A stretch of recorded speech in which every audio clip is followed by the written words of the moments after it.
আলু লাভারদের জন্য নিয়ে আসলাম চাইনিজ আলুর দম রেসিপি। আসসালামু আলাইকুম, ঘরকোনা চ্যানেলের সবাইকে স্বাগতম। আজকে আপনাদের মাঝে শেয়ার করব চাইনিজ আলুদম রেসিপি। তাহলে চলুন শুরু করা যাক। এখানে আমি ছোট ছোট আলু সেদ্ধ করে খোসা ছাড়িয়ে নিয়েছি। তার মধ্যে দিয়ে দিলাম সামান্য একটু লবণ, তারপর দিয়ে দেবো চালের গুঁড়া, আর এখানে হাফ চামচ একটু মরিচের গুঁড়া দিয়ে দিলাম। জাস্ট এইটুকু উপকরণে নিই, তারপর ভালো করে মাখিয়ে নেব। এই পর্যায়ে সামান্য একটু পানি দিয়ে মাখিয়ে নেবেন। তো আমি একটু দিতে ভুলে গিয়েছিলাম। তো এই তো ভালো করে মাখিয়ে নিতে হবে। আমার মাখানো শেষ, খুব সুন্দরভাবে মিক্স হয়ে গেছে। এখন চুলায় একটি কড়াই বসিয়ে দিলাম, তার মধ্যে দিয়ে দিলাম অল্প পরিমাণে সয়াবিন তেল।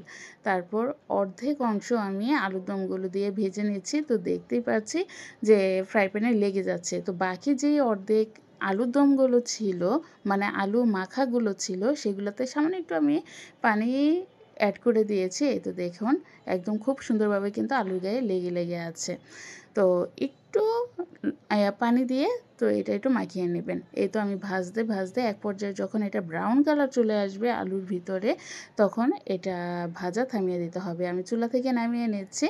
এ তো আমার খুব সুন্দরভাবে কিন্তু ভেজে নেওয়া শেষ। আর এই পর্যায়ে আমি কোনো তেল ইউজ করব না, এই বাকি তেলেই আমি এটা রান্নাটা করে নেব। প্রথমে দিয়ে দিলাম একটা রসুন কুচি।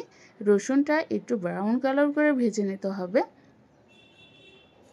এই তো যখন ব্রাউন কালার হয়ে আসবে তখন এর মধ্যে দিয়ে দিলাম 2টা ছোট সাইজের পেঁয়াজ কুচি, একদম কুচি কুচি করে নিয়েছি। তো এই রসুন এবং পেঁয়াজ খুব সুন্দরভাবে ভেজে নিতে হবে। তো যখন এটা ব্রাউন কালার চলে আসবে তখন এর মধ্যে দিয়ে দেবো একটা আস্ত টমেটো এবং কয়েকটা কাঁচামরিচ। আপনারা যে যেমন ঝাল খান দিয়ে দিবেন। তো এটা একটু ঝাল ঝাল হলে খেতে ভালো লাগে, আর এটা শুধু খেতেই এক কথায় অসাধারণ লেভেলের। আপনারা বিকালের নাস্তায় এই আইটেমটা তৈরি করে খেতে পারেন। আচ্ছা, এখন একটু স্বাদ অনুযায়ী লবণ দিয়ে দিব। লবণটা একটু বুঝে শুনে দিতে হবে, যেহেতু আমরা আলু ভাজার সময় কিন্তু লবণ ইউজ করেছি। আর এখন দিয়ে দেবো সয়া সস, আর সয়া সসে কিন্তু অলরেডি লবণ থাকে, তো লবণটা একটু বুঝে শুনে দিতে হবে। এই তো এখানে আমি সয়া সস দিয়ে দিলাম, আর এখানে 3 প্যাকেট আমি টমেটো সস দিয়ে দিচ্ছি। এই তো এখন ভালো করে নেড়ে মিক্স করে নিব। আর এই পর্যায়ে কিন্তু চুলার আঁচ একদম মিডিয়াম টু লো থাকবে, না হয় এই সসগুলো পুড়ে যাবে। এখন দিয়ে দিলাম 2টা তেঁতুলের চাটনি। এগুলো 5 টাকা করে দোকানে পেয়ে যাবেন। তো 2 প্যাকেট আমি দিয়ে দিলাম। এই তো ভালো করে নেড়ে মিক্স করে নিচ্ছি। আর এখানে দিয়ে দেব আমি 1 চামচ হবে সাদা তিল।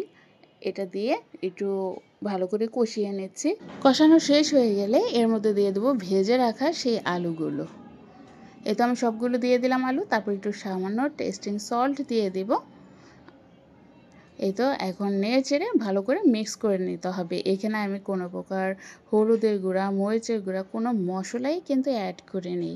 সাধারণত চাইনিজ খাবারে এই ধরনের মশলা ইউজ করা হয় না। এই অল্প কিছু উপকরণ দিয়ে যে এত মজার একটা আলুর দমের রেসিপি তৈরি করে নেওয়া যায়, একবার খাবেন ইনশাল্লাহ ভালো লাগবে। তো এখানে আমি কিছুটা ধনিয়া পাতা কুচি দিয়ে দিলাম।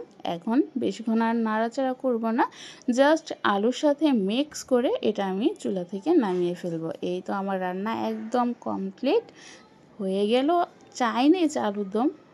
আর দেখতে কি বলবো, এক কথায় অসাধারণ হয়েছে। দেখতে যতটা সুন্দর, খেতেও দারুণ হয়েছিল। আপনারা শুধু শুধু এই আলুর দম খেতে পারেন, ইনশাল্লাহ আপনাদের কাছেও ভালো লাগবে। ধন্যবাদ সবাইকে, আল্লাহ হাফিজ।